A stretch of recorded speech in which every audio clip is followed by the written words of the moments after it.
There are many extraordinary engines on the island of Sodor, but none of the engines are like the Sodor Railway Repair.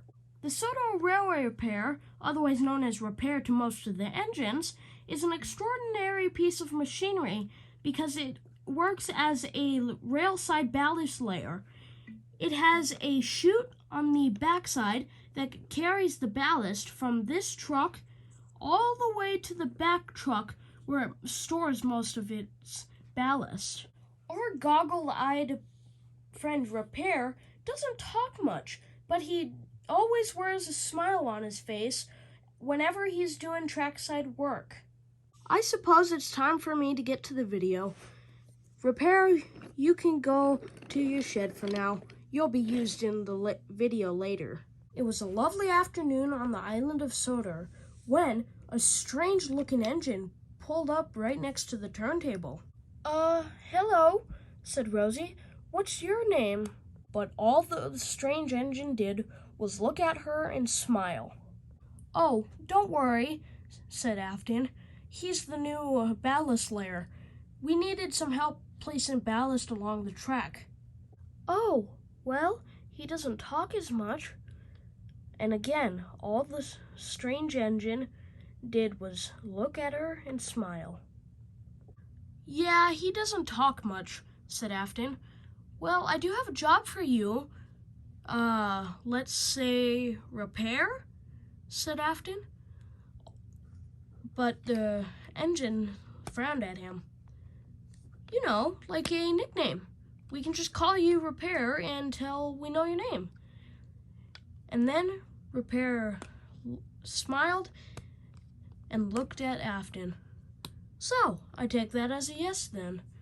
Well, there is a few track pieces back there that need to be fixed and ballast laid down, so I guess you could do that.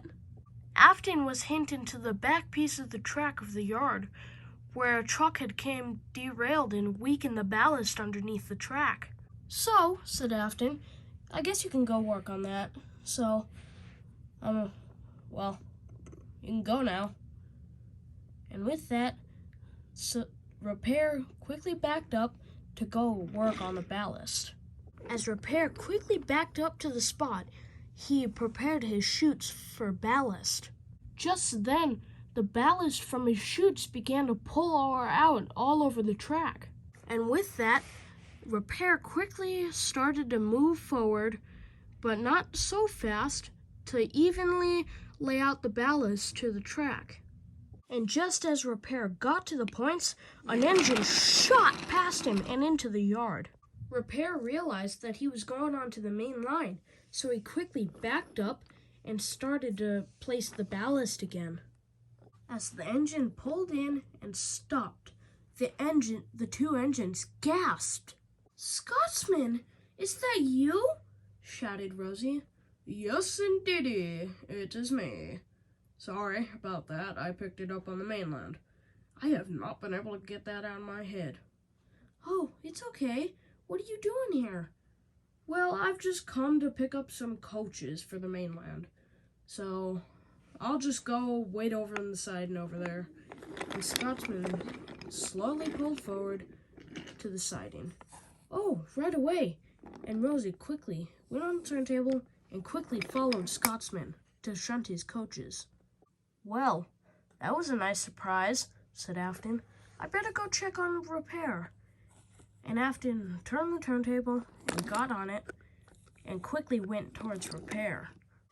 Afton pulled in right in front of Repair, and Repair stopped in his tracks. Repair had a frown on his face, as if he was angry that Afton had interrupted his ballast laying. I know. Ballast laying is important to you, but you don't have to do it over here, said Afton. You can go work on the curve now. There was enough ballast over here, so you're fine.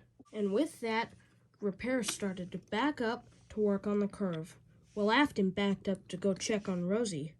But Afton didn't even have time to get over the turntable when he heard Scotsman's whistle. Oh no, shouted Afton, and he quickly turned to go into his berth, when Scotsman flew through the yard and exited just as fast as he entered. Rosie panted as she pulled in underneath the water tower. "What happened?" asked Afton. He pulled out so fast. He's strong too," said Rosie as she gasped for air. Okay, cool. Calm down. Grab a drink of water and then, I don't know." "Oh, shoot!" shouted Rosie. "He forgot his baggage car." "Oh, no," said Afton, and Rosie quickly backed up to go get it. As Rosie quickly backed up onto the points with Scotsman's baggage car, she smacked into a piece of coal from his tender, and it chipped one of her wheels. "Ah!" shouted Rosie. "I'm stuck on the main line! Afton, help me!" Afton tried to get off the turntable, but the turntable was jammed due to Scotsman's heavy weight going over it. "I'm sorry, Rosie. I can't. The turntable's jammed." Just then, Rosie heard a familiar whistle. "Hoo hoo! Oh no, it's Scotsman!" shouted Rosie. And indeed it was. Scotsman had come back because he knew he had forgotten his baggage car. Repair noticed what was happening, and he quickly sped forward and bashed the back of Rosie, trying to push her off of the main line. "Quickly!" shouted Rosie to Repair. Repair was trying his hardest. With his rosy cheeks, he was able to push most of his cars off the main line. When Scotsman came out of nowhere from the bend. "Look out!" he shouted. And just as he had said that, Repair was able to pull his last car onto the main line before Scotsman crashed straight into it. With that, Repair backed up and Rosie uncoupled from the baggage car and quickly went into her siding. "Oh, Repair, you were a brave engine today." "Yeah," said Afton. "I didn't think you'd be able to do it since you don't have a front coupling."